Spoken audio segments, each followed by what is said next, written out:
Hi friends, welcome back to my channel. আজ আমি আপনাদের জন্য ফুলকপির পকোড়া রেসিপি নিয়ে এসেছি। ফুলকপির পকোড়া হয়তো সকলেই বানাতে পারেন, তবে আজকে আমি আমার মতো করে ফুলকপির পকোড়া তৈরি করে দেখাবো। তো চলুন বন্ধুরা, দেখে নেওয়া যাক আজকের এই পকোড়ার রেসিপিটি। ফুলকপির পকোড়া তৈরি করার জন্য ফুলকপিটাকে একটু গরম ভাপ দিয়ে নিব। এখানে আমি জল বসিয়ে দিয়েছি। জলের মধ্যে দিয়ে দিলাম হাফ টিস্পুন পরিমাণ নুন। নুনটাকে দিয়ে ভালো করে মিক্স করে জলটাকে ফুটিয়ে নিতে হবে ভালো করে।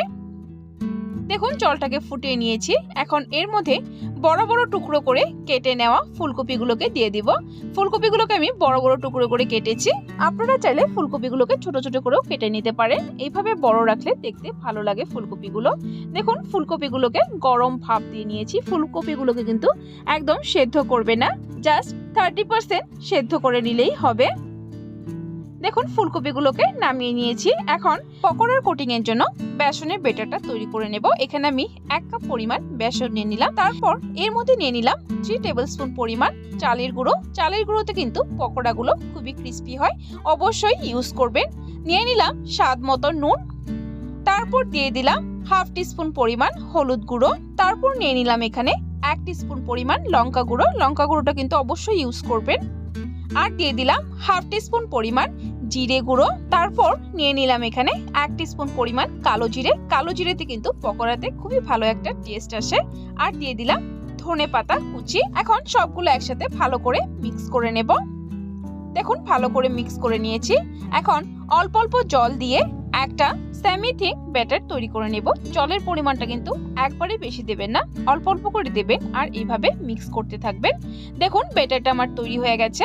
ঠিক এরকমই কনসিস্টেন্সির ব্যাটারটা তৈরি করতে হবে। ব্যাটারটা যেন বেশি পাতলা না হয়, তাহলে ফুলকপির মধ্যে কিন্তু কোটিং হবে না। তাই এরকমই ঠিক রাখতে হবে ব্যাটারটাকে। এখন ফুলকপির পকোড়াগুলো তৈরি করব।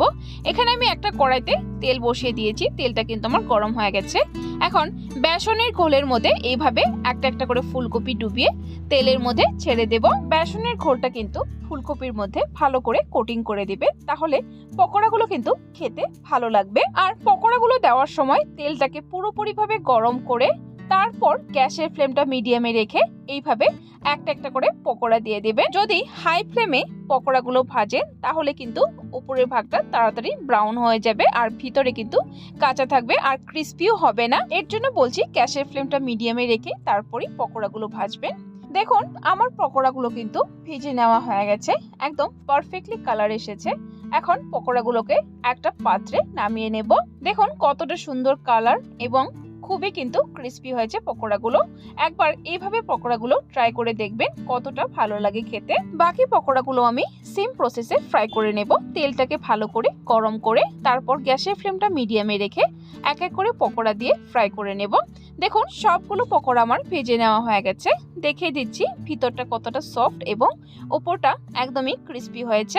বন্ধুরা, আমার আজকের এই ফুলকপির পকোড়ার রেসিপিটি কেমন লেগেছে আপনাদেরকে কমেন্ট বক্সে অবশ্যই জানাবেন। আর যদি আজকের রেসিপিটি আপনাদের ভালো লেগে থাকে তাহলে একটা লাইক অবশ্যই দিয়ে দিবেন।